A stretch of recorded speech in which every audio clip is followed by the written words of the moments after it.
நீதிமொழிகள் 11ஆம் அதிகாரம் 21 முதல் 31 வரை உள்ள வசனங்களை நாம் இப்போது வாசிக்கலாம். கையோடே கை கோர்த்தாலும் துஷ்டன் தண்டனைக்கு தப்பான், நீதிமான்களுடைய சந்ததியோ விடுவிக்கப்படும்.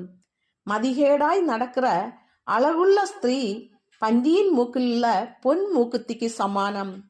நீதிமான்களுடைய ஆசை நன்மையே, துன்மார்க்கருடைய நம்பிக்கையோ கோபாக்கினையாய் முடியும். வாரி இறைத்தும் விருத்தி அடைவாரும் உண்டு, அதிகமாய் பிசினித்தனம் பண்ணியும் வறுமை அடைவாரும் உண்டு.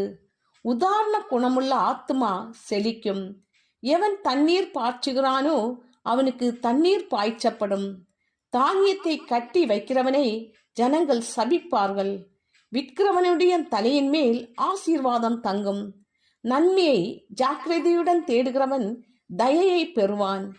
தீமையை தேடுகிறவனுக்கோ தீமையே வரும். தன் ஐஸ்வர்யத்தை நம்புகிறவன் விழுவான். நீதிமான்களோ துளிரை போல தலைப்பார்கள். தன் வீட்டை கலைக்கிறவன் காற்றை சுதந்திரிப்பான். மூடன் ஞானமுள்ளவனுக்கு அடிமையாவான். நீதிமானுடைய பலன் ஜீவ விருட்சம். ஆத்துமாக்களை ஆதாயப்படுத்தி கொள்ளுகிறவன் ஞானமுள்ளவன். இதோ நீதிமானுக்கு பூமியில் சரி கட்டப்படுமே, துன்மார்க்கனுக்கும் பாவிக்கும் எத்தனை அதிகம்.